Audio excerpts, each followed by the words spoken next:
At one of our Montessori schools here in the Frederick area, they're studying Asia right now, and they chose 2 countries to study. Those countries are Philippines and, naturally, India. So I had a chance to address them today, and I believe there were ages 4 to 6. I told them a story. I'm going to tell you the same story too.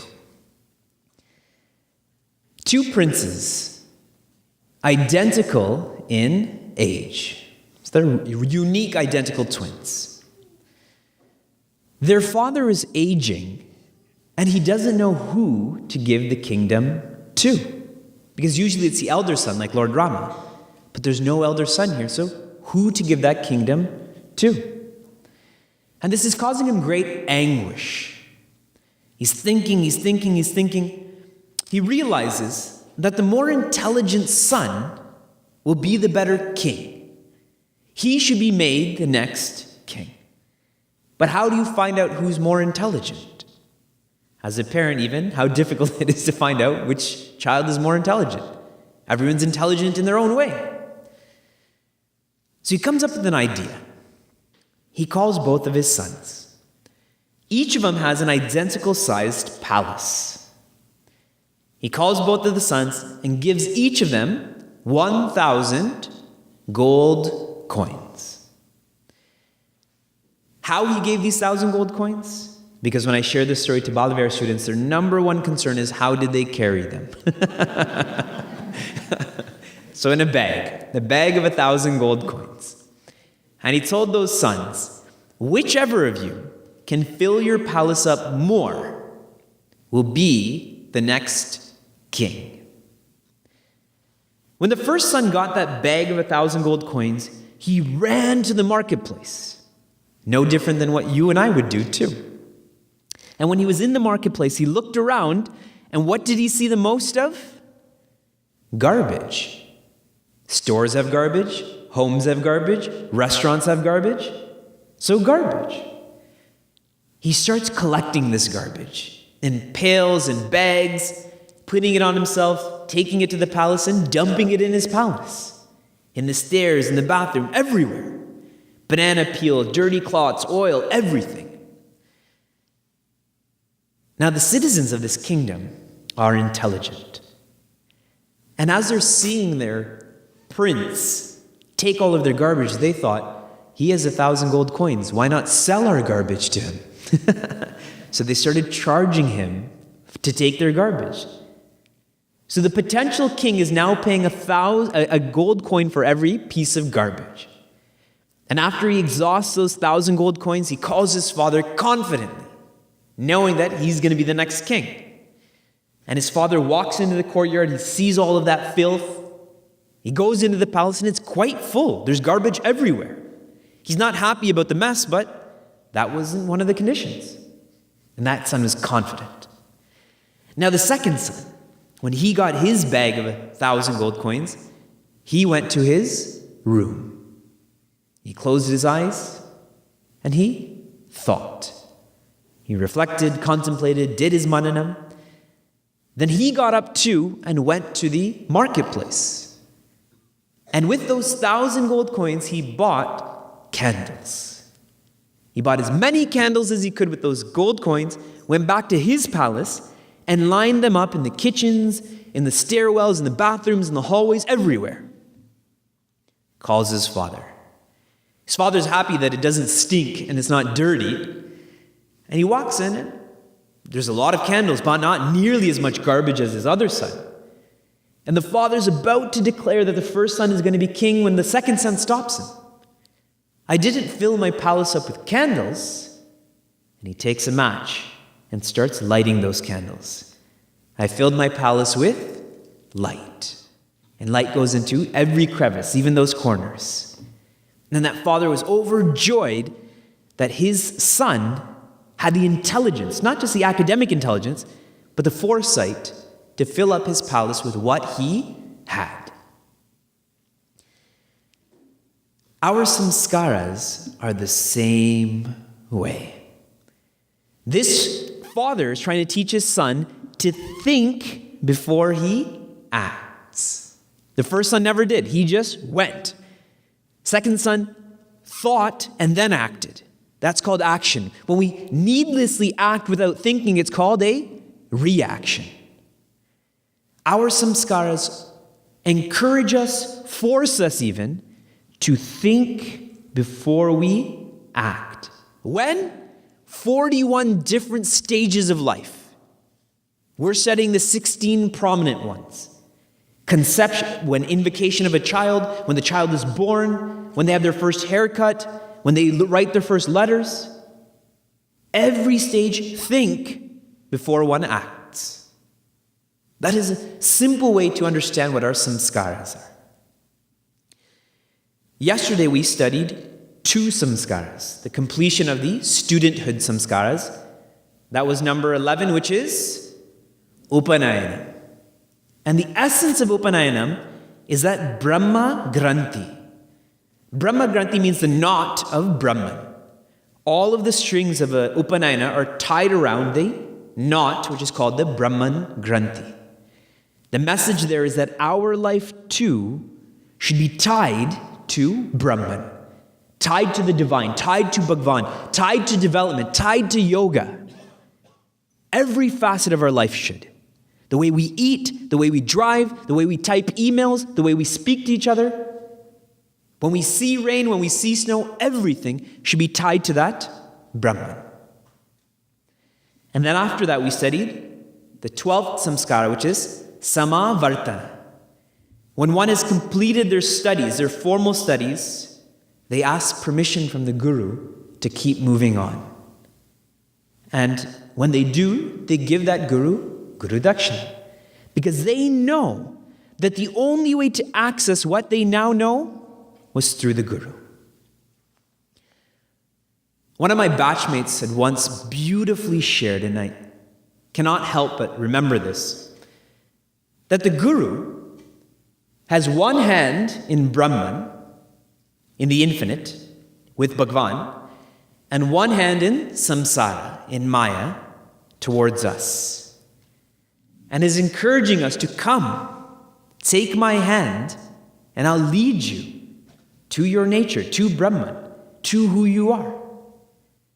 Who else can do that? Other than someone who's accessing Brahman can do that, correct? Even to go in certain departments, there's a lot of high security medical research that's going on here. Not everyone can visit those places. You need special permission. Only one who has access to that can bring someone else into that. That's what the guru is when it comes to happiness. Samavartana. Now we will focus on the most important of the 16 samskaras. It is the most important, it is also the most common. And I say common because every wedding that you and I go to now, they have those pamphlets that say this is the 13th samskara. None of the other 12 are mentioned, only the 13th are mentioned, right? Vivaha. This is the most important, the most common samskara. Why is it the most important? Let's think. Householders. Vivaha, marriage, is one becomes a householder. The 4 levels of society, students/kids, parents or grahastas, senior citizens or vanaprasthis, and then sannyasis, the renunciates. Who do kids/students depend on? Don't they depend on their parents? To drive them to school, to pay for their tuition, to guide them when they're misguided? They depend on the grahastas. What about the vanaprasthis? For those who are having their parents living at their home, don't they depend on one to drive them here, buy them this, take them to the hospital, take them to their friend's home? They're dependent too. What about the sannyasis, the renunciates? Some don't cook, some don't drive, none have incomes. Don't they depend on the grahastis too? Every level of society depends on the grahastas. And if there's no grahastas, if that in a Jenga block, if you take out the middle piece, what happens? The whole tower collapses. All of society collapses if grahastis are not being who they are. At the Overseas Acharyas Conference, Guruji had said, Chinmaya mission is built on 2 pillars. One pillar we tend to naturally know, the Acharyas. The second pillar is the householders, is the grahastas. Both are pillars in this organization. And like any house, if you take away a supporting wall or a supporting beam, what happens to that floor then? It falls. If any of these pillars goes, that whole organization, the whole institution will fall. When I was sharing this with one of our mission members, and we get to interact quite a bit, she was telling me, if I were younger, if I didn't get married and have children, I would like to do what you do, referring to sharing these insights. And I had shared this idea of both of these pillars, and I told her, you can't directly teach Vedanta because of the position you're in, because of your history. However, you can indirectly teach Vedanta by helping those who do directly teach Vedanta. It's a synergy between both parties. If you can help me or anyone else, then you are indirectly sharing insights into Vedanta. Even now, if everyone thinks, at a very micro level, someone has to host me, someone has to feed me, many of you feed me, and on and on and on, correct? I can't come by myself. Both pillars are required, even to set up this hall. I can share some thoughts through this microphone, but someone has to set it up, someone has to make it work. Let us keep that in mind, that we all are where we are for a reason. We're all players on this team. Every player has their specific part. Play it well. That is the greatness of Hanumanji. Anything he did well. Which is why Lord Rama gave him more and more and more to do. He raised Hanumanji higher and higher and higher. Every character in Ramayana has some sort of blemish attached to them, whether justified or not. Even Lord Rama, even Mother Sita, other than Hanumanji. Hanumanji is blemishless. He was raised higher and higher and higher by Lord Rama because everything he did well. And one of the talks that I do is wellness through work. And I share 3 insights into how to achieve wellness through work. It's a different way of karma yoga, okay? So you fill in the blanks, okay? Work never, what's this third word? Ends. Work never ends. If I understand that insight, I'll be happier. Second insight. The more work you do, the more work you will get. Naturally, if I do more work, someone's going to give me more. That shows I'm capable. We always criticize that person when it's simply a compliment. You deem me capable of doing this work. Why I'm sharing this is about if someone took it seriously when I said yesterday how one of our Balavar students said Lord Rama is lazy and Hanumanji did all the work. It's not like that. Hanumanji deserved all of that. It's an opportunity he had to serve the Lord. And the third insight is, work never blank anyone. Work never killed anyone. Unless you're in a high-risk job, which I don't think anyone in here is, work never killed anyone. Not working kills people. Work saves people. Anyways, my point is that these pillars are both important, so let us do what our role is. Let us play the part in this team that we're all on. The word vivaha means to lift, to support, to uphold, to sustain. Lift, support, uphold, and sustain. Guess what other Sanskrit word means all of this? Dharma. They're synonymous with each other. Not in the way you and I understand it, but in the fundamental way, they're synonyms. Which is why a wife is called a saha dharma charini. And a husband is called then a Sahadharmachari. In our TV series where we say Pitashri and Matashri, we should call each other Sahadharmachari. My Sahadharmachari is with me instead of wife, or Sahadharmachari. The one who walks the path of Dharma. With. Saha means with the opposite spouse. Because this vivaha is synonymous with Dharma. If I play my part well, that means I'm living dharmically then. Correct? In a Vedic ceremony, traditional Vedic ceremony, number one, it's supposed to last 3 days. The rituals go on for 3 days. Now we're all thinking our ceremonies last 1 week. We have 2 sangeets, 2 weddings, 2 receptions, right? But in a traditional Vedic marriage, the rituals last 3 days. And in those 3 days, it's not a male and a female that are getting married. It's not Gandharva love. It is Bhagavan Narayana and Bhagavati Lakshmi that are invoked. Or Lord Shiva and Mother Parvati. Whoever one's Ishta Devata is, traditionally we say Lakshmi Narayana. And that's why at the end of the ceremony, what is everyone in the audience supposed to do? They're supposed to bow down to that couple. Because it is Bhagavan that's been manifested in their form. Remember I was saying about Upanayana? How we worship women to the maximum in Sanatana Dharma? I'll give you a personal example of how it goes. That is taken too far. So Bhagavan Narayana and Mother Lakshmi are invoked in the couple. When I got married, everyone said, Lakshmi's come into our home. No one said Narayana's come into our home, right? That's totally unfair, right? If you're going to invoke one, both are invoked. You can't just be one. Her family said it, my family said it, nobody said anything about me. Now, one thoughtful person had once said, because Narayana was always there. So I felt good about that. Now imagine if we truly saw Mother Lakshmi and our wives, or Narayana and our husbands. Wouldn't our relationship drastically change then, if that's who we saw?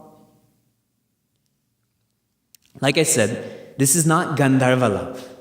Gandharva are those celestial musicians who keep moving from place to place to place. A relationship is not supposed to be like that. Together. Like Mother Lakshmi and Bhagavan Narayana. And one more insight into these personalities. If we look at the word G-O-D, we tend to think of it as the generator, operator, and destroyer, dissolver. Bhagavan Narayana is the sustainer or the operator in this Trimurti that represents Brahman. In other words, he's always serving, constantly serving. When that churning of the Milky Ocean happened, much poison came out, much purity came out, including Mother Lakshmi. She's born out of the ocean. Now she represents virtues. When we studied Simantonayana, remember the real wealth that she gives? When someone is virtuous, who do they go towards? The one who is serving. And the one who is serving, who do they choose? The one who is virtuous. That's the relationship between seva and virtues. Gurudev says the difference between values and virtues, values are talked about, virtues are lived. An idea behind this relationship. These aren't random personalities that came together. There's a lot of depth behind this. One more point to that is, where is the Milky Ocean? It is our minds. It's not in Thailand in their airport. That's a picture of it. It is our minds. And all of our negative aspects of our mind, all of our positive aspects, that war has to go on. That war is going on. Our Paramahansa Yogananda said, Kurukshetra is this body. Dharmakshetra is the mind. So where is Srimad Bhagavad Gita happening? At the physical level, at the mental level. And every night before one goes to sleep, we have to ask ourselves, did the Pandavas win or did the Kauravas win? Some days the Pandavas will, some days the Kauravas will. If we keep on focusing on this, Little by little, the Pandavas will keep on winning until one day they will be completely victorious. So in this churning of our personality, a lot of poison will come out. We think that we're noticing our ego more and more. We're noticing the negativities in our mind more and more as we continue with satsang or as we continue with our studies. That's that poison coming out. It has to come out. If I take in poison, what does the doctor want me to do? Vomit. Because if I don't, it'll kill me. In the same way, those negativities have to come out. And after it comes out, what else will come out? That purity. That amritam, that nectar will come too. This happens in meditation especially. We get scared of meditation. What's going to happen to me? Am I going to be normal? Am I going to disappear? All that will disappear will be that impurity. All that will disappear, all that will be gone away is that limitation. This whole idea of who Bhagavan Narayana and Mother Lakshmi are is about vision. With vision, marriage is a blessing. Without vision, marriage is a curse. Kids are the same way. With vision, having children is a blessing. Without vision, having children is a curse. For everyone, especially the children. Because they're in a home where they're not wanted, not taken care of. That's a curse all around. So this vision is needed. Now, where do we get vision? How do we invoke vision? It happens through a pendulum. The first ball is knowledge. Knowledge then affects my vision. Vision affects my attitude. Attitude affects my thoughts, and thoughts affect my actions. Knowledge, vision, attitude, thoughts, actions. That's how this pendulum should swing. So if I want vision, what do I need? Knowledge. That's why we're studying our samskaras. We're getting knowledge so our vision can change, then our attitude will. So will the way I think, and naturally my actions will. Again, the greatness, as I've mentioned many times about Chinmay Mission, is the focus on knowledge. The Visheshana, the specialty is that of vision. I'll tell you another eyes story, because they're so powerful. A blind girl was dating a boy who had eyes. And she loved him very much. He loved her very much too. They're dating. It's not the mother-son story I shared yesterday. And on that note, someone had asked me if that was a true story, the mother and son story I shared yesterday. I heard this from one of our chicks from London who said that her nani used to tell her this. So that's where I've heard this. Whether it's a story, whether it's true, I wasn't in the position to ask her when she had shared that because it was too moving. I'll ask her next time I see her. This boy and girl love each other. This girl is down, though, because she can't see. She doesn't have eyes. And she would always tell her boyfriend, who loved her so much, if I can see, then we'll get married. So she was depending on her sight to get married. And this is how their relationship continued. One day that boyfriend told her, there's someone who's willing to donate their eyes for you. So she's so happy. So she goes to the surgery, she gets her eyes, and when she starts to see, that boy tells her, great, now we can get married. But when she sees the boy, she realizes he doesn't have eyes. And then that whole pact that when I can see we can get married, she says, no, I don't want to get married to you. You can't see, you don't have eyes. And that boy was crushed, heartbroken. And he left. One day this girl receives a letter, and that letter was, I hope you're enjoying your eyes, because before they were yours, they were mine. Vision. What's more important, the physical sight or the vision that one's personality sees from within? Are we like that girl, or are we like that boy who's willing to give up his physical vision for the sake of someone's happiness, like a marriage? We'll continue. The same circumstances, we interact with them differently. In Advaita Makaranda, which Swamiji is teaching in Silver Spring, some of you may be tuning into that discourse. At the beginning of Guruji's commentary, he writes how a rose, when looked at from different personalities, is interpreted differently. The artist sees the beauty, the scientist looks at the pollen, the bee, the makaranda, the makara, goes into that rose and is able to appreciate it the most. So in a marriage too, there are many ways to look at a marriage, and the idea is to look at it the most intimate way. And that is that I'm in a divine opportunity being married. Have we ever asked ourselves why we study scriptures that are thousands of years old? Why study Gita? It's dated to 3500 BCE. We're now approaching 2500, let's say. That's 6,000 years ago. Why do we study that? We don't even study textbooks that are 25 years old. So why study the scriptures? The reason is our scriptures talk about content, not context. Arjuna used to ride a chariot. What do we now ride? CRVs and Patriots and so on. I'm using Honda because I'm a big fan of Honda. It's about content.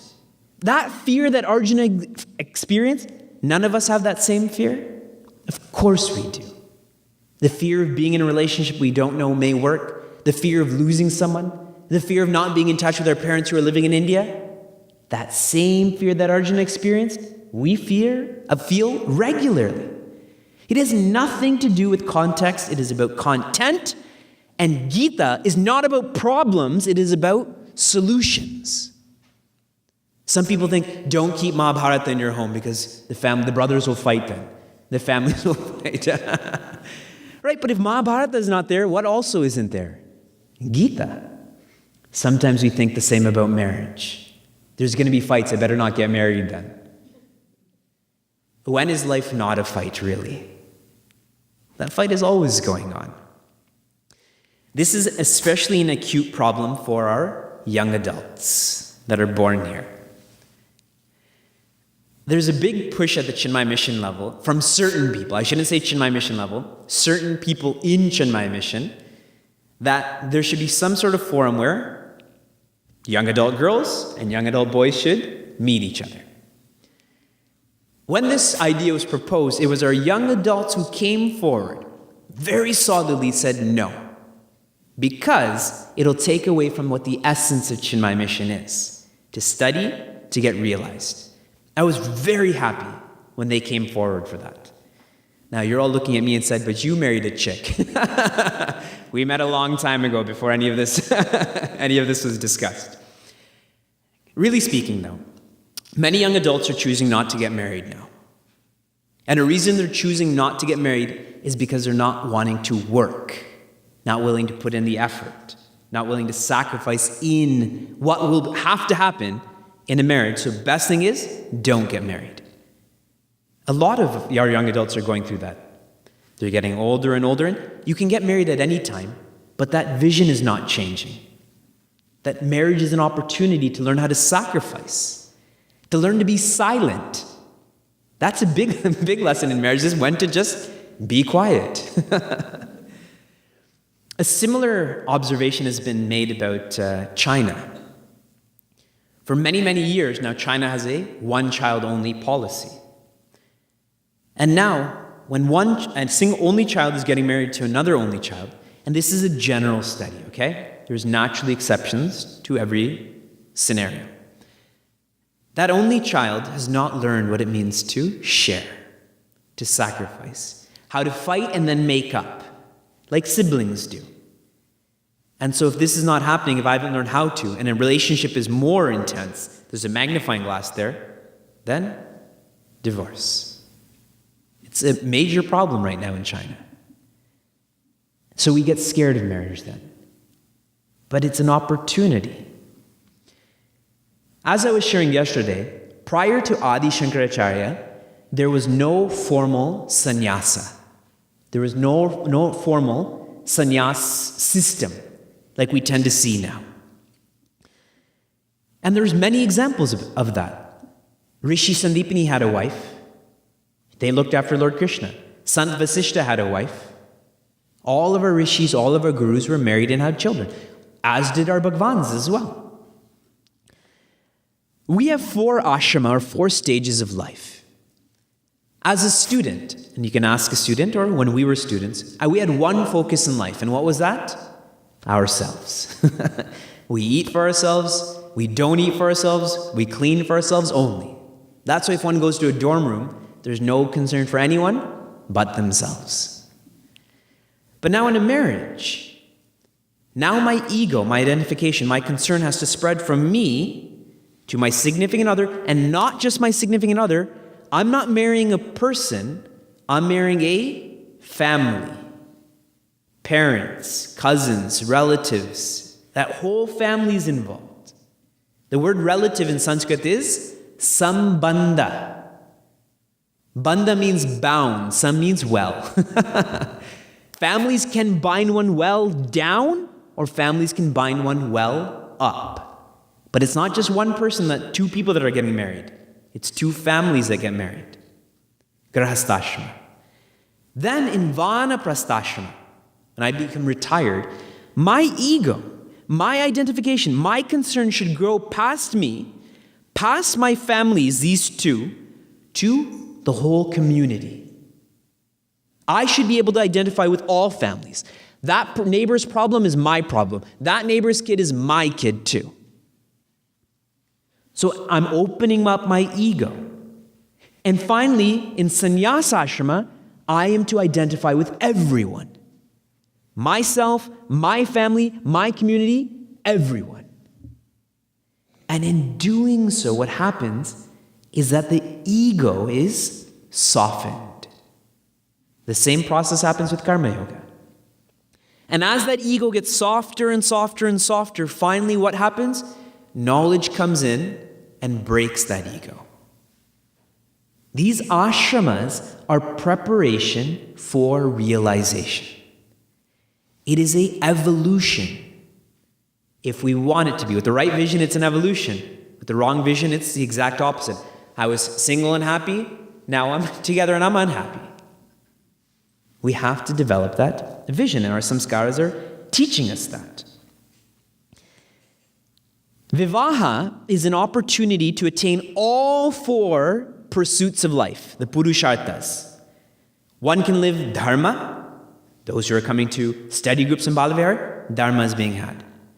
Artha, it is an opportunity to create wealth. Now remember, creating wealth doesn't just have to be about oneself. I can create wealth for others then. Guruji was saying, there's one Chinmay Mission Center in the world where their activities cannot be so large because of the nature of that country, but everyone in that country is extremely wealthy and very business-minded. Their only role is to create wealth and donate it to CCMT, so they can fund Chinmay Vibhuti and CIF and so on and so forth. So they're creating wealth, but not for their center, for general umbrella Chinmay Mission. So creating wealth doesn't have to just be for oneself. Kama, pleasure. This pleasure doesn't have to be in the traditional way that you and I think about it. This pleasure could be creating comforts for others, helping others enjoy as well. See, the focus doesn't have to be ourselves. And if I can do all of this, most definitely, moksha is available too. That separation is what's hurting us right now, is limiting us. A vivaha is an opportunity to let go of that separation.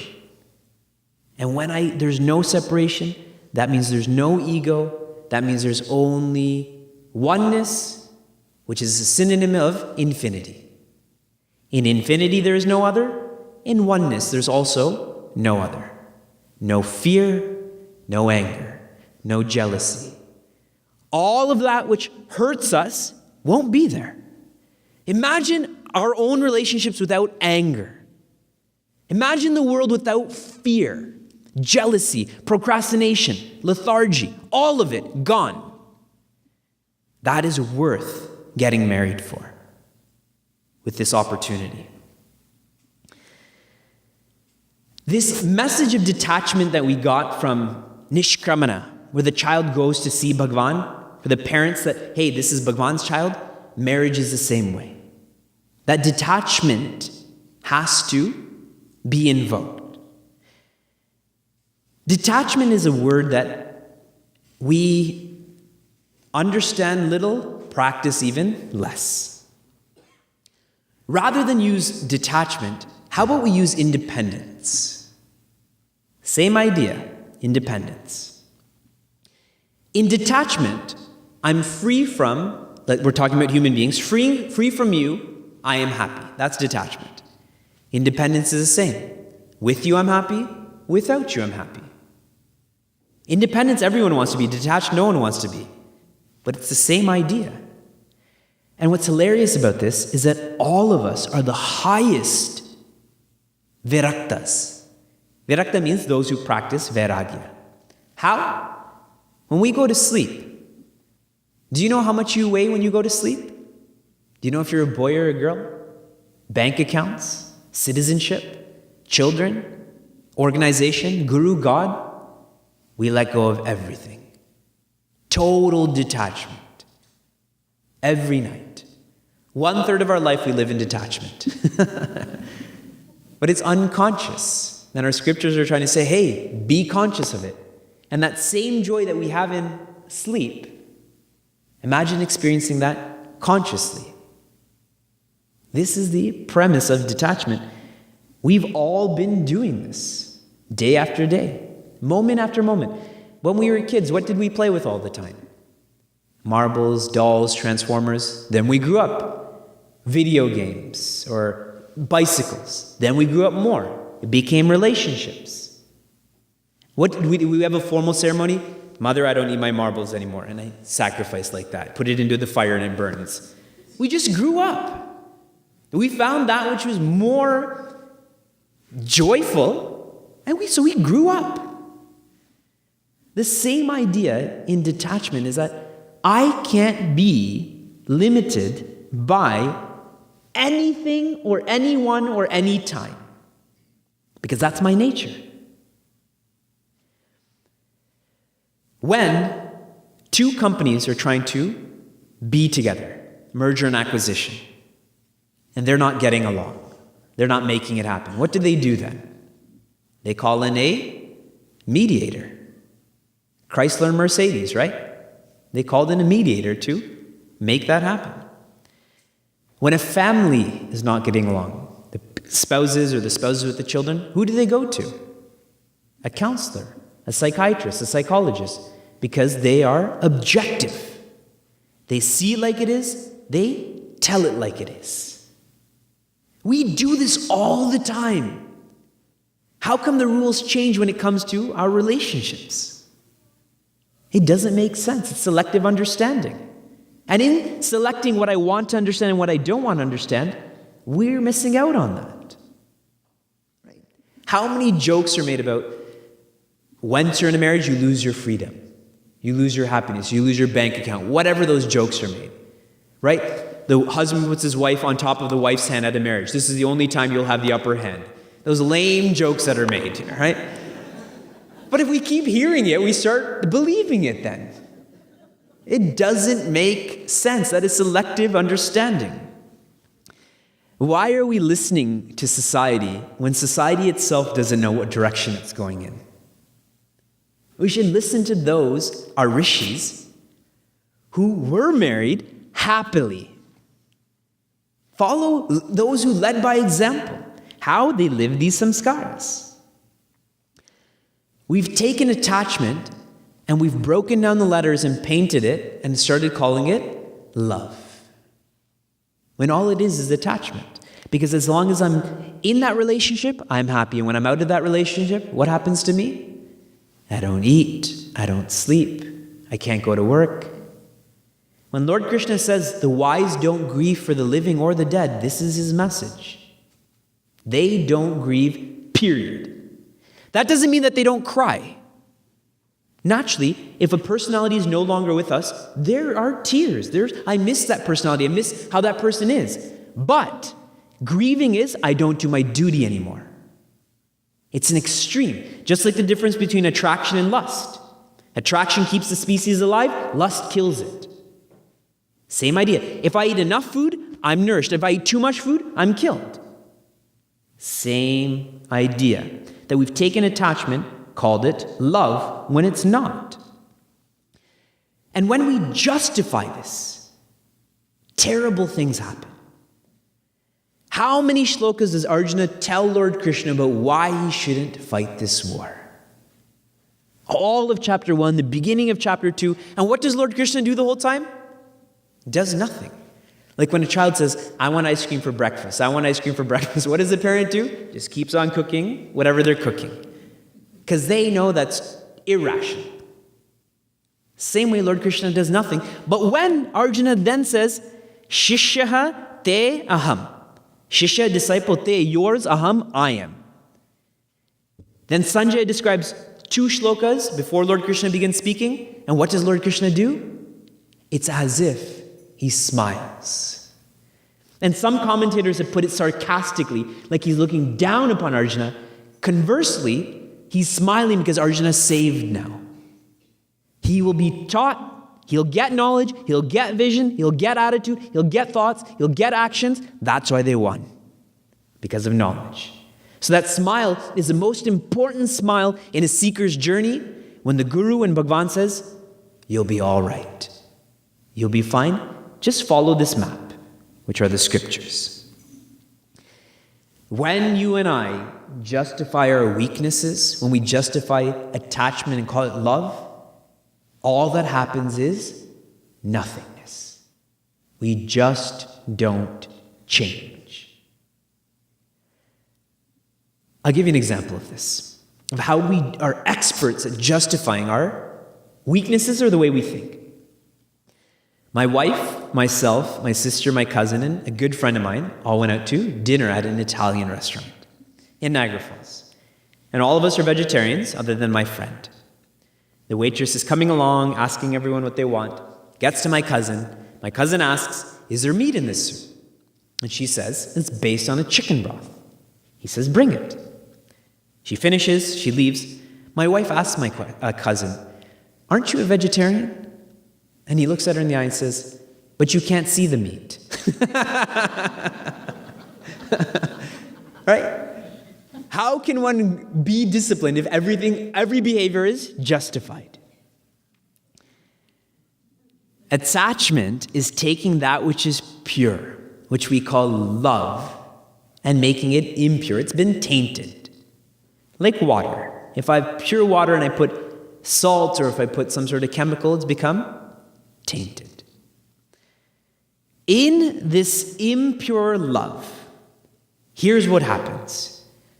We have expectations, we have possessiveness, and we have dependence. Expectations, possessiveness, dependence. Expectations, it's become transactional now. I love you only if you love me back. Expectation. If you don't love me, then I sit like this too then. It's a gentleman in the front, right? There's a great movie with Nicolas Cage where his whole life, he has an identical brother. His whole life, he loves Meryl Streep because she's some sort of actress in the movie. And finally he gets to tell her that he loves her, and she doesn't reciprocate. He comes back and shares this story with his brother, and his brother says, aren't you devastated? Your whole life you wanted to express your love and she didn't even reciprocate? And he says, why does it matter? I love her. Why does she have to love me? That's a sadhu. A sadhu is one who's good even to those who are not good in return. Expectations is transaction. I give you $5, you give me a loaf of bread. That's a transaction. There's that expectation that comes with currency. Possessiveness. You are mine. But the funny thing is, I was a son before I was a husband. I was a brother before I was a husband. I was a friend, and I was a shishya, and all of that, just using me as an example. This is for example's sake. Taking it one step further, I was happy before our relationship. Now whatever's happening in the relationship, and I think I can't be happy afterwards, I'm not seeing the full picture then, am I? That's what happens in possessiveness. I've become possessed, and when I get possessed, I want to possess others then too. How many times we proclaim how jealous we are? I'm very jealous, which means I love you more.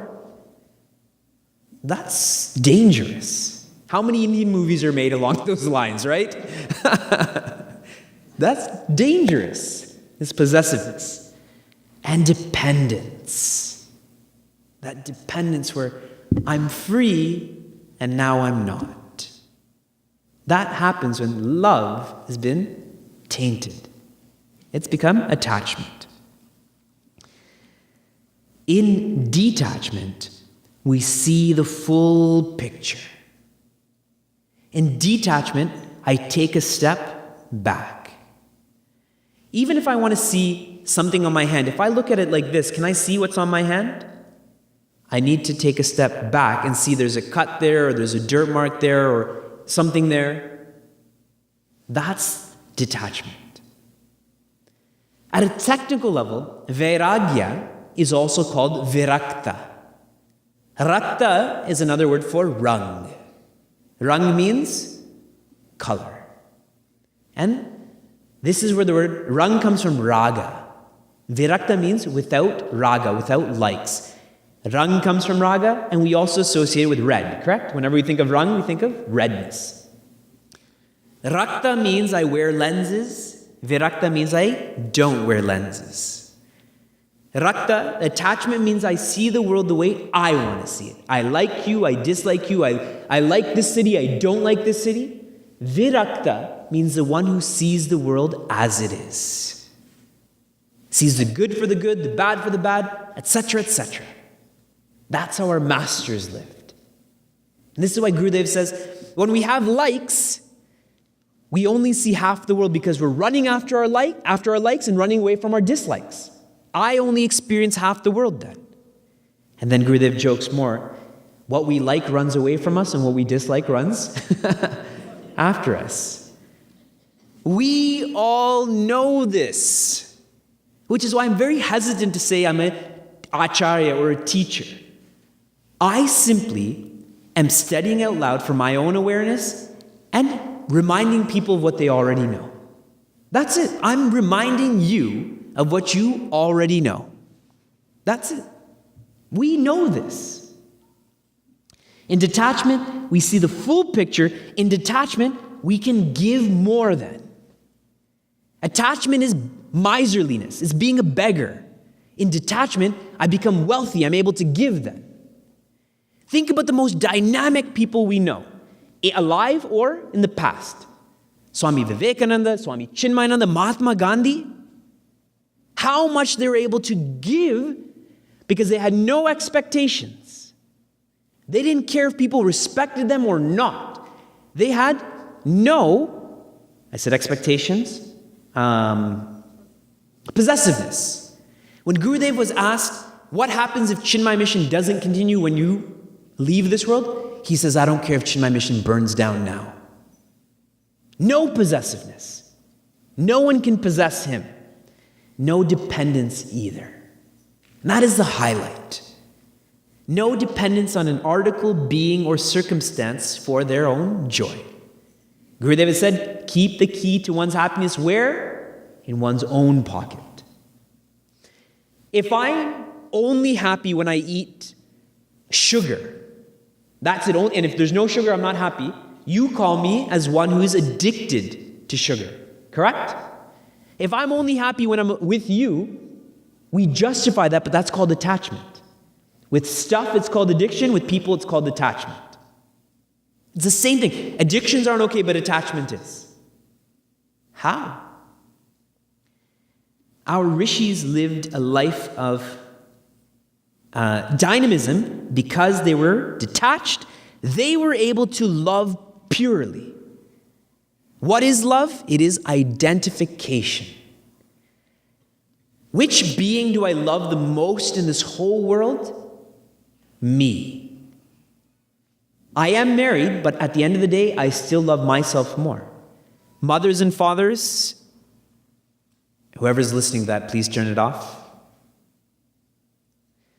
Mothers and fathers, despite them being your blood, your skin, you still love yourself the most. It is a technicality. It is the way it is. Why? Because I identify with every part of me. I don't wash my left hand more than my right. I don't clean my left ear more than my right. This is all me. I identify with every part of it. When I can do that with another being, vivaha, then I've become more of who I actually am, which is infinite. I've gone from 1 to 2. And now I take in a family. Now I've become 10. That's what identification is. A community. I've become 100,000. Now I've become all. Total identification with all. Then the same way I treat myself, I will treat everyone. How many times do we hear, treat others as you want to be treated? But why? The scriptures have said why, because we're the same. To the Montessori school today, I was telling him what a tika is. And I was saying that the energy that, keep in mind Montessori school students, the energy that's making you alive and the energy that's making me alive is the same. You're younger, I'm older, you're a girl and a boy, I'm a boy, but our energy is the same. When I identify with the energy rather than the name and form, then I can really love someone. Then that ego cannot be around. Where the ego asserts, Lord vanishes. Where Lord asserts, ego vanishes. Where love is, the Lord is, which means ego is not. And all the negativities that come with ego cannot be there either. The first Balavira camp that I was part of at CMWRC, I was sitting with Swamiji upstairs in the Silver Spring Ashram, and we were having Bhiksha, and a little girl came up to Swamiji and said, Swamiji, did you have to give up your family to become Swamiji? And Swamiji flicks his hair back and pulls his beard and says, I didn't have to give up my family to become Swamiji. I became part of all families to become Swamiji. And what an apt statement, not for a Balavira student, for you and I, to become part of all families, where we identify with all. Mother Sita's favorite word for Lord Rama was the abode of compassion. That's how she would describe her husband, the abode of compassion. Now, the word compassion comes from a Latin root, which means the ability to suffer with another. But I'll only suffer with another is if I identify with them. Otherwise, I will never be able to suffer with another. And isn't that what Lord Rama did? He identified with the squirrels and the monkeys and the bears and Sugriva and Tara, Mandodari and Ravana. With everyone, he identified with them. And so he was compassionate with everyone. There is no quick way to be detached, to be independent. It is a growing process. And the mind grows slower than the body does. Biological age and spiritual age are not equatable. The first commentary Adi Shankaracharya wrote, how old was he? 8. When he wrote his commentary on Vishnu Sahasranama. We have difficulties chanting it. He's writing commentaries on it at 8. Ramana Maharishi realized at 16. Swami Vivekananda passed away at 39. They did an interview with him, back in the day naturally. He said, in the 39 years that I've been alive so far, I've done the work for 1,500 years. Age, this body, and the maturity of this mind are not equatable. Let us be patient, perseverant, and the third P is to prostrate. And I'll explain why. When challenges arise, number 1 is endure them. That requires patience. More than that is to embrace them, which is why perseverance is needed. I can't just, okay, there's our challenge, I endure it. I have to transcend that challenge too. Perseverance is required too. And finally, I have to learn to enjoy or excel those challenges, which is why prostration is required. I prostrate to Bhagavan for giving me this opportunity to soften my ego. Vivaha is a extremely hot flame where purities that are not accessible in other positions in life to get burned. Just like certain impurities only get burned as the temperature goes up, the bacteria and so on, Vivaha is that hottest flame where that ego can get burned up. This is the message behind this 13th samskara. It is pivotal in one's evolution. Let us keep that knowledge, vision, attitude, thoughts, and actions in our marriages in mind. Vivaha is the first out of the adult samskaras. The first. The second is called, and this is the 14th samskara, Pancha Mahayagna. The 14th samskara is Pancha Mahayagna.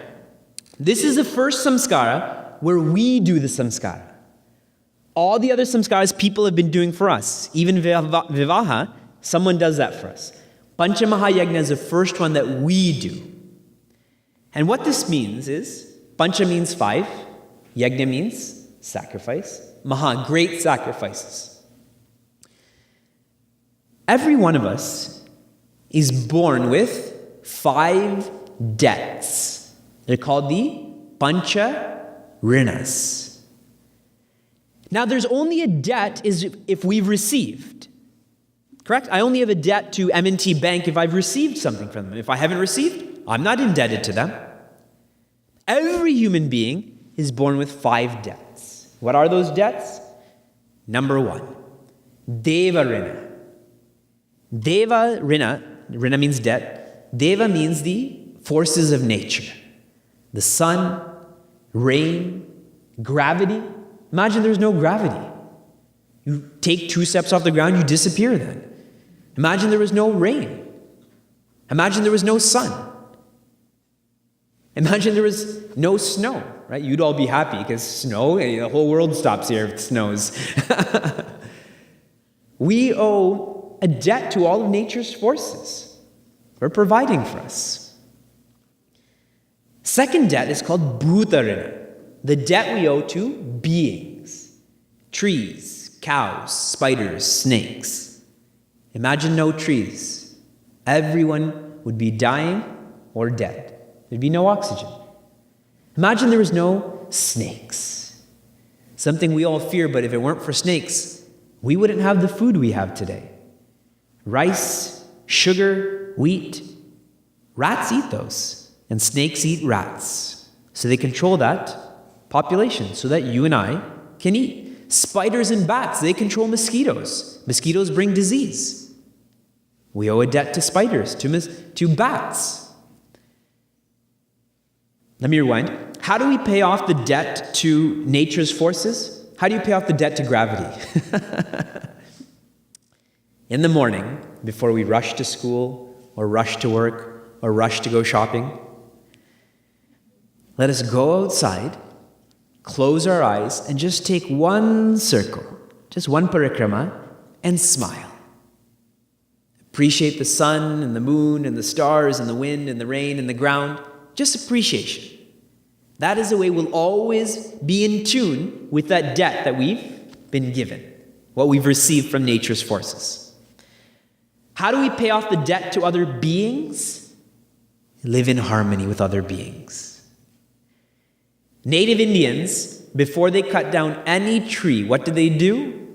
Planted 10. There can never be a shortage of trees if one's planting more than one's taking. Let's live in harmony, only take what we need. In Chinmayadhara, where our food line is, there's a quote from Thomas Edison that says, "Waste is worse than loss." Wasting food is worse than if you didn't have food. That kind of idea. Waste is worse than loss.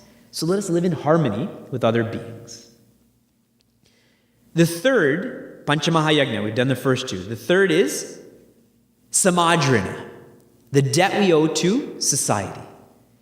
Society like this school that was provided to us for an inexpensive cost. In this country, if you have a cell phone and give it to me, I'll press 4 buttons and that's it. In 15 minutes or so, the police, fire, and ambulance will be here. I don't even have to say one word. I just have to press 911 and send. And all of them will be here. We know countries where that doesn't exist, where people chase those ambulances to get through traffic. This is being recorded, so I'm not going to take that country's name, but we all know a country that we're talking about. Right? During Greece's economic struggle, which continues, they stopped collecting garbage. Rats, smell, disease. We just have to put the garbage. Some people were living in townhouses, just put it behind your car.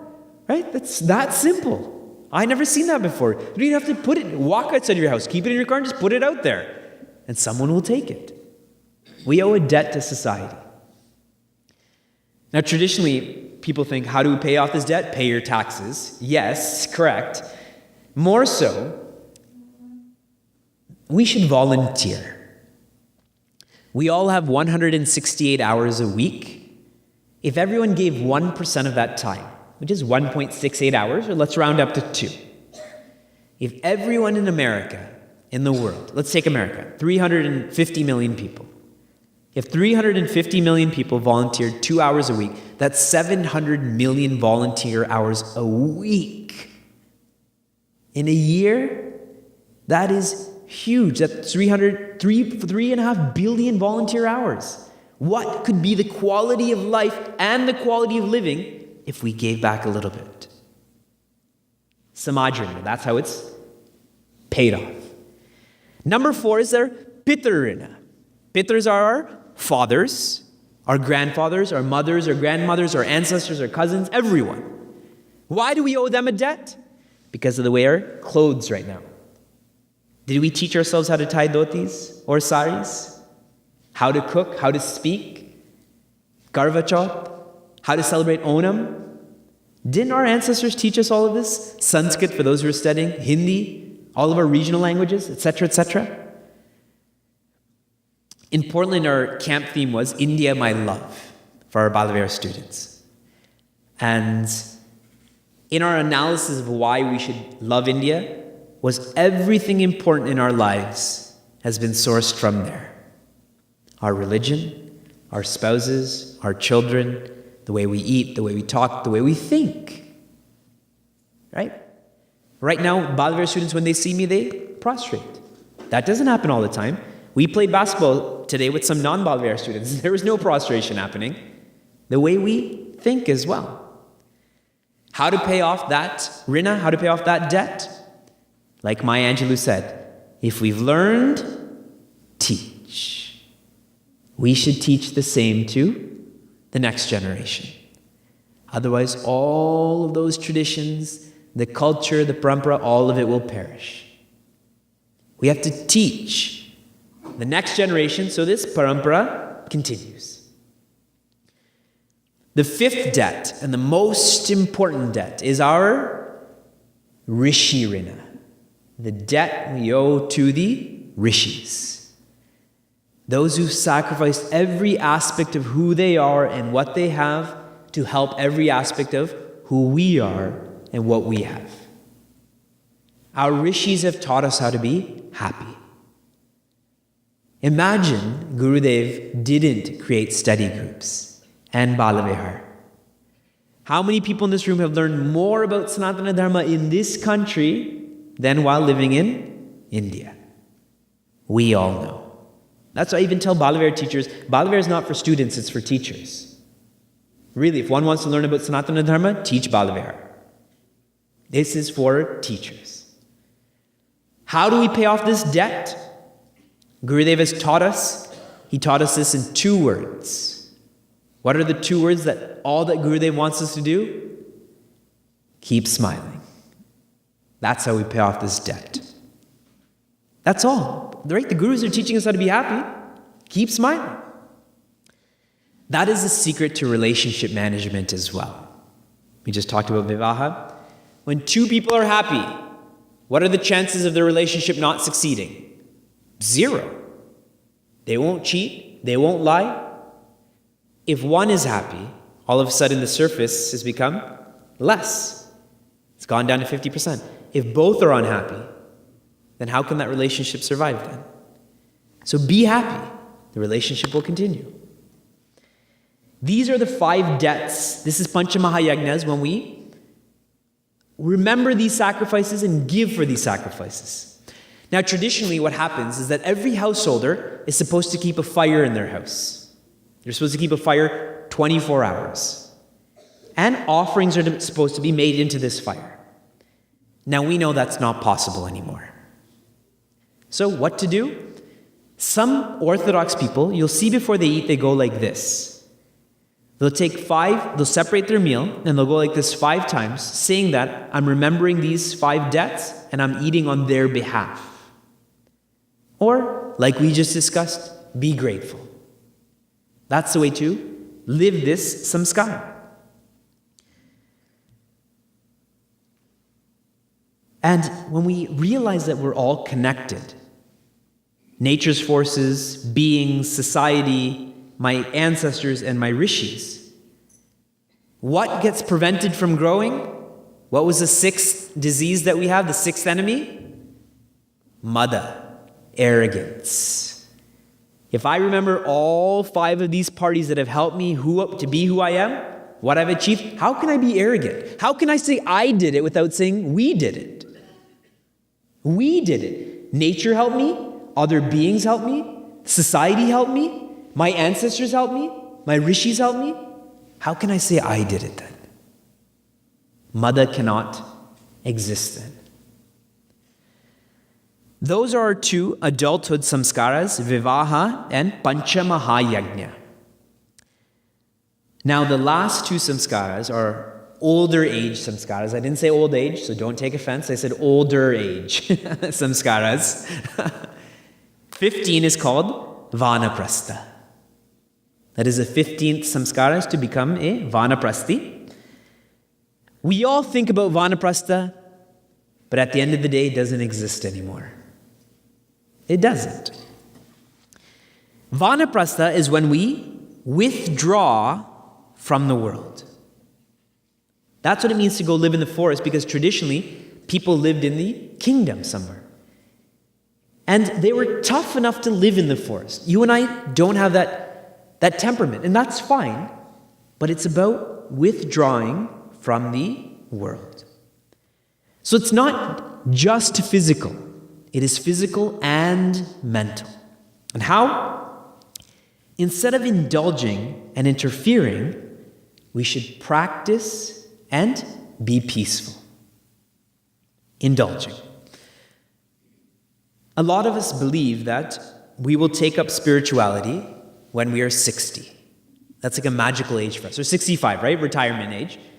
Is it 65 here? Yeah. 65, I'm going to then become a vanaprasthi. So my whole life, from 0 to 65, my focus is bhoga.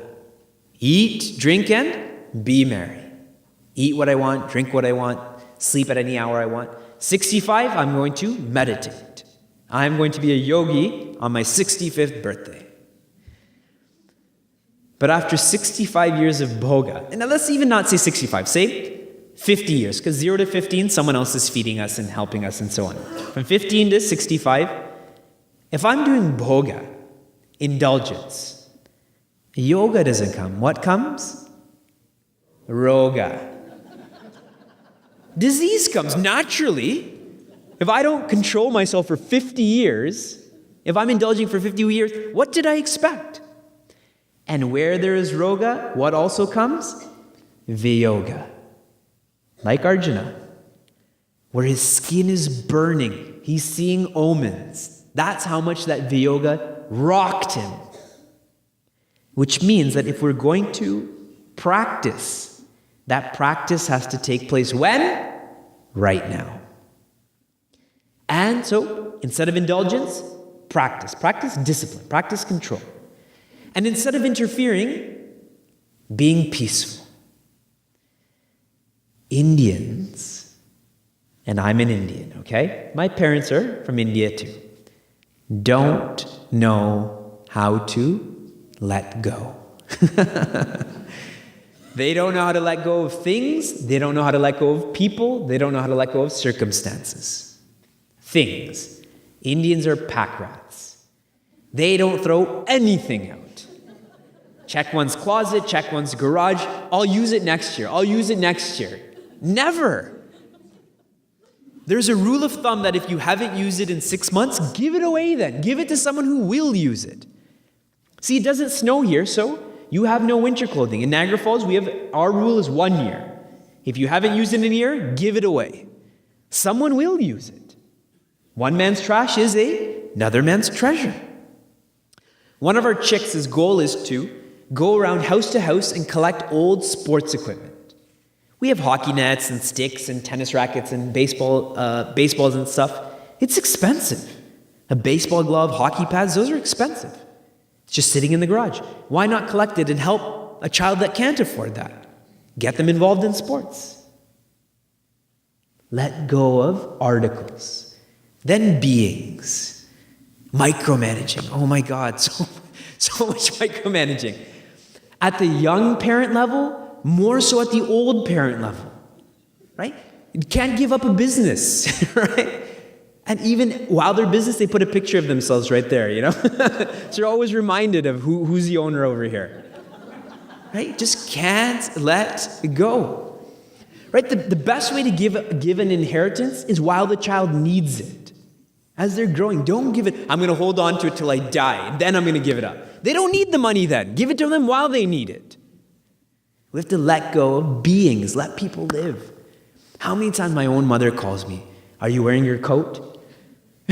I took 50 flights last year, right? If I need a coat, I'll wear a coat. Right? So we do that. And circumstances. We say, when I was in India, or when I grew up, and I walked this far to school, and now they can't walk to school. The circumstances are different. Let go. We have to learn to let go. Just practice non-interference. Live and let live. People will make their mistakes. Let them make their mistake. We learned like that. Let other people learn like that too. That's what it means to be involved as a vanaprasthi. We can do that. It doesn't require what we think living in the forest. More discipline, more peace. Non-interference, non-indulgence. It's too bad that we think, I'm going to turn to the spiritual path when I'm sad. How many times, I was in London in December. Number one question asked by me, not what does Tattva Bodha mean, not how to be happy. Vivekji, what were you like when you were normal? Number one question. I felt very self-conscious after 5 days. I was like, am I not? Maybe I'm not normal anymore. Here at least we know each other, so you know I'm relatively normal. They didn't know. People can turn to the path of spirituality out of desperation, no doubt, or inspiration. Gurudev never went out of desperation. He studied the world, knew that there was more to the world. He went out of inspiration, not desperation. Religion is not for the retired. Religion is for those who are insightful. Thinkers. Religion is for thinkers. A life unexamined is a life not worth living. That's one who takes up religion. Examining life. At a technical level, one becomes a vanaprasthi when they see the face of their first grandchild or when they're 60. At a very technical level, a rule of thumb. And we move to our final samskara, the 16th samskara, which is called Antyeshti. Antyeshti is when the body dies. There are 3 types of death in life. Have I shared those 3 types? No? Okay. Medical death, biological death, philosophical death. Medical death is when a physician says this person is no longer able to function. Biological the heart stops beating. That person is dead, like we know death now. Philosophical death is when someone is no longer remembered. Only you and I decide philosophical death. We haven't let Swami Chinmayananda die philosophically. We all keep him alive. Medically, he's dead. Biologically, dead. Philosophically, not at all. Antyeshti is when the first two happen. That person is medically dead. That person is biologically dead.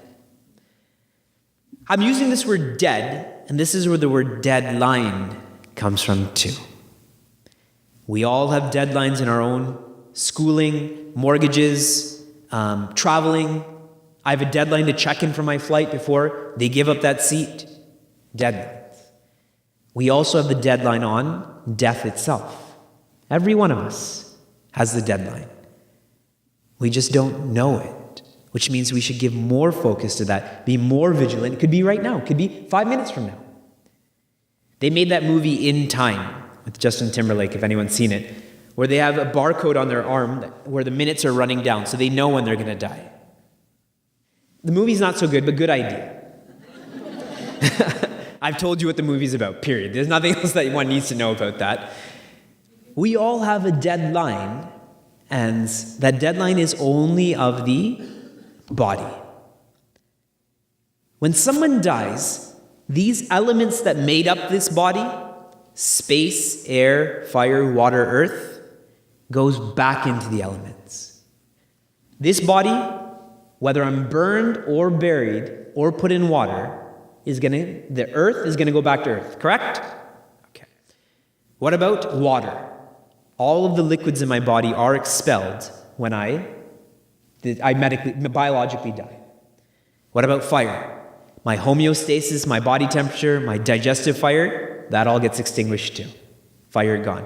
Air, my lungs collapse. And space, where I'm occupying this space here in this container, when the container goes, that space is released as well. So the elements that make me, they're unmade and go back to their elements. That's all that happens at death. Death only of the manipulation of the elements. And the elements go back. What about my mind? My mind goes on to another manipulation of elements. If I've not learned all the lessons I need to learn in my full lifetime, I'm not talking about this one lifetime, full lifetimes, my mind takes up another birth until I learn that lesson. It's no different than I can't graduate from grade 3 to grade 4 if I don't know how to multiply by 5 or whatever the conditions are. When I do, I graduate. But if I don't, I have to stay there. If I've learned that I'm not a jiva, that I'm Brahman, then when this body dies, the mind goes away too, and I reunite with my true nature. But if I haven't learned I'm Brahman, that means I need to keep learning, which means I need to keep being born to keep on cleaning up my personality. That's all that happens with death. And I say that's all because it's nothing to fear. This is a graduation. Socrates in Peaceful Warrior says it's just a more drastic form of puberty. That's what death is. We're born, naturally, we're gonna die. This is organic. Even this is gonna die. It's inorganic, but it's still gonna die.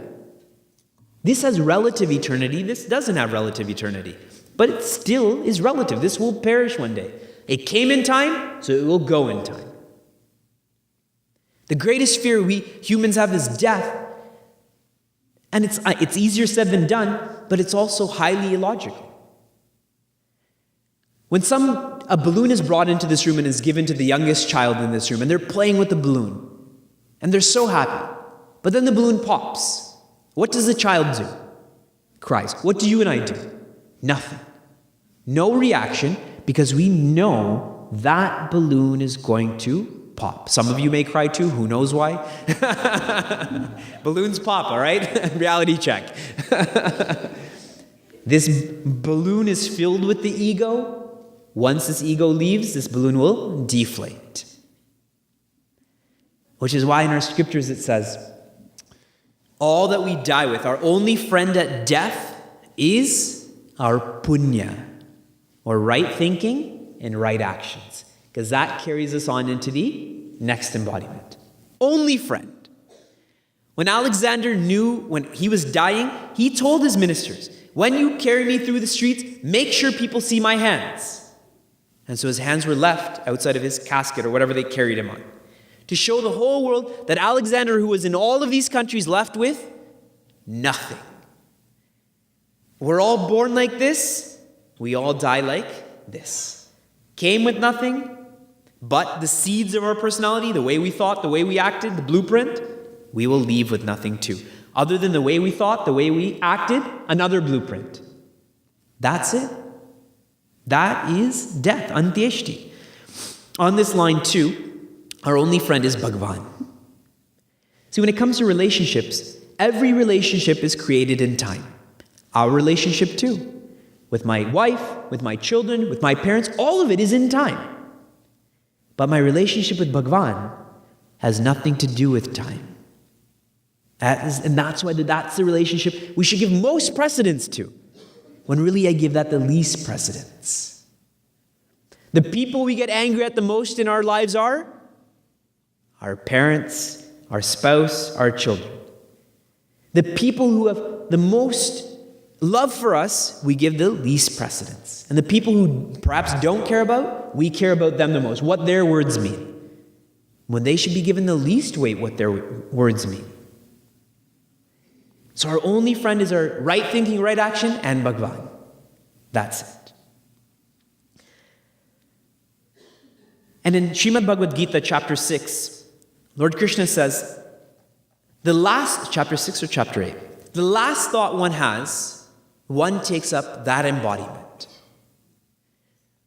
So if I'm thinking about food, that I will take up some sort of embodiment related to food, because death is a moment of high tension, and our real personality comes out in moments of high tension, like Duryodhana. Before Mahabharata, Dronacharya. During Mahabharata, during that battle, he starts insulting him, calls him a Dvija, questions his loyalty. Moment of high tension, that's who he is. Death is the same way. In that moment of high tension, where is the mind? What is the texture of the mind? And so we look up to role models like Mahatma Gandhi. Bullets in his chest, he's saying, Hey Ram, Hey Ram, Hey Ram. Where did he get this Hey Ram idea? Did he just think about it then? Did he read something that was in front of him?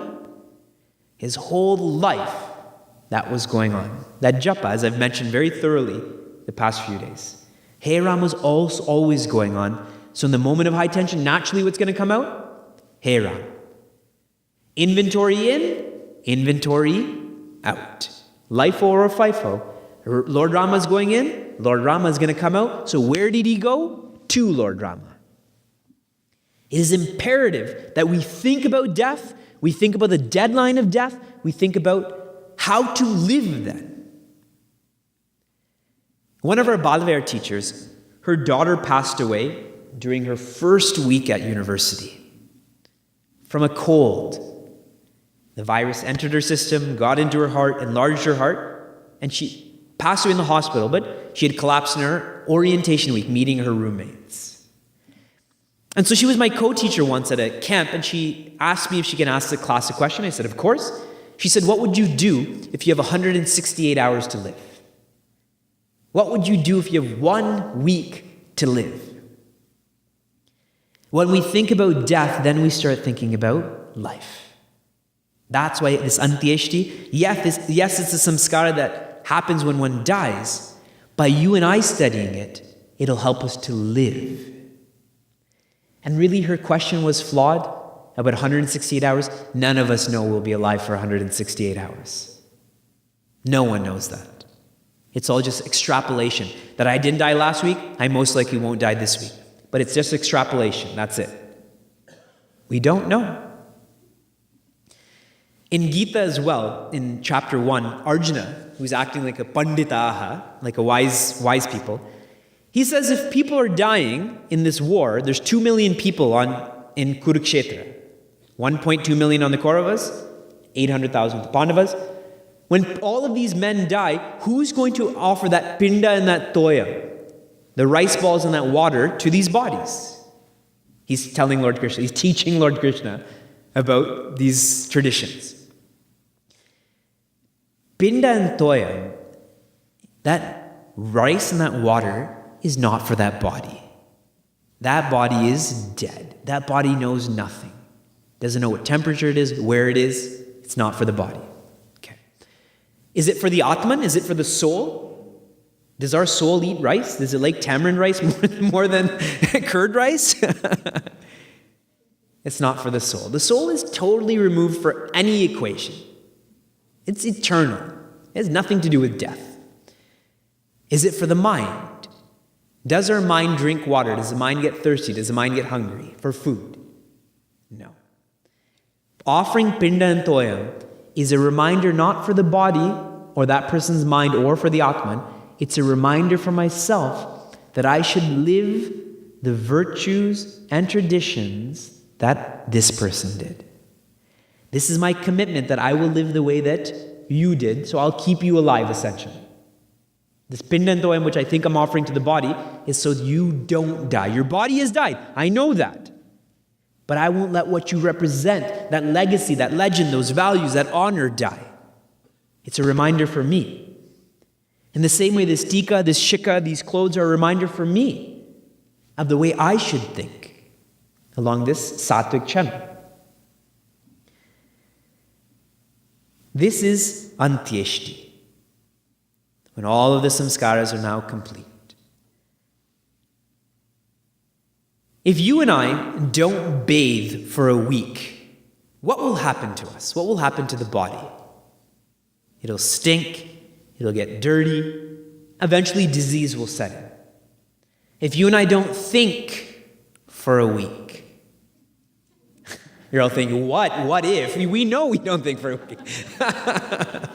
What will happen to the mind? The same. It will stink, it will get dirty. In time, disease will set in. Which is why Gurudev says, if I rest, I rest. Use it or lose it. These samskaras are telling us that we live at the mind level, not at the body level. As this body grows, keep thinking. This antyeshti, the body is dead. Totally dead. It's for us to think that we live at the mind level. This is the software. So let that software be tied around Brahman, tied around Bhagwan, tied around evolution, tied around realization, tied around development. Let our whole life, as this body keeps growing, let the mind keep on growing towards this freedom, towards knowing who we are, Jiva to Brahman.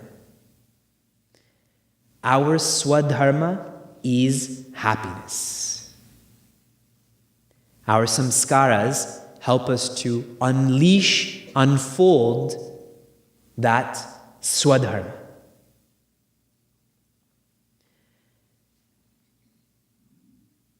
Guruji often shares, if you want to get what you never got, you have to do what you never did.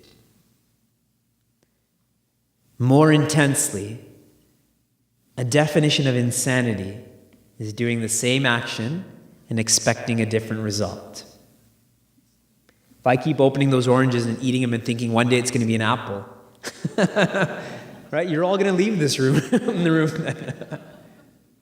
So for us too, if I'm living as a jiva with limitations, if I'm not tuned into my swadharma, which is happiness, change is needed. How to change? Our rishis have guided us with 16 definitive mile markers, milestones on how to change. With that, we complete our study of our samskaras, but we don't really, because the only one who can complete the study of the samskaras is us if we don't remember them. The choice is ours. being human beings, we have choice. We can grow up, or we can devolve, or we can get off the graph. The choice is ours. We don't have any time for questions today. At a personal level, I wanted to offer my gratitude to our Chinmay Mission Frederick for giving me this opportunity to think about our samskaras again with the microphone. Like I said, the only samskaras I've gone through are Upanayana, Chuda Karna, which was by accident, and Vivaha. And even during Vivaha, actually I did know about Vivaha at that time.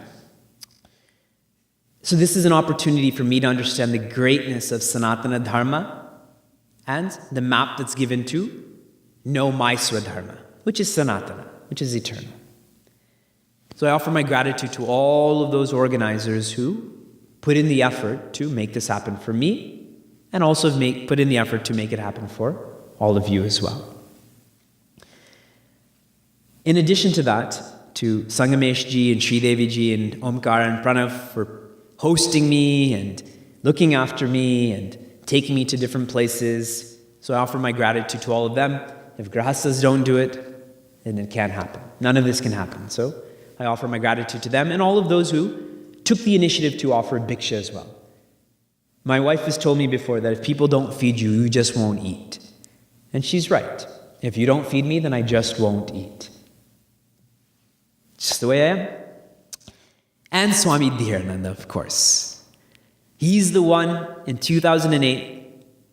There's 3 acharyas that have truly given me opportunities to grow.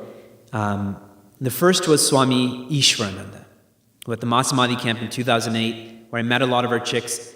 As I said in the first day, I came as a registrant. My name was on the list, I paid a fee, I was given a backpack, I was staying with my father. And he said, take one of my classes. So I took one of Swami Ishwarananda's classes, and that relationship began from there.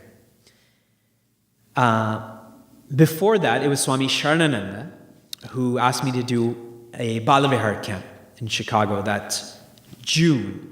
And I learned about the 24 gurus, which I never learned about before. I was never a Balavihar student. I wasn't given that opportunity. So I learned about the 24 gurus, which is why I'm saying Balavihar is for teachers, not for students, literally. And then Swami Dhirananda, who following the Masamadhi camp said, come back and be part of our Balavihar camp. So I'd come for 2 weeks and I stayed at the Kirkira's home and I met so many of the families here who have come so far to listen to these thoughts being shared. So these 3 acharyas, and specifically Swami Dhirananda in this context, are that Rishi Rina, that I'm grateful for them for allowing me these opportunities to reflect on the greatness of who we are, what is available to us.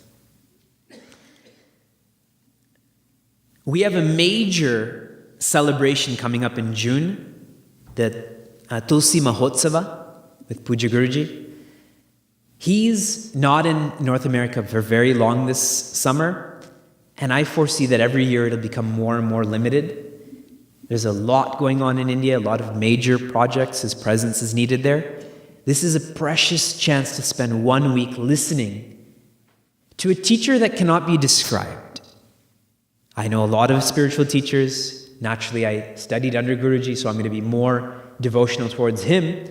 But at a technical level, he can teach scriptures which no one else can. He taught the Brahma Sutras to us. Not everyone can teach the Brahma Sutras.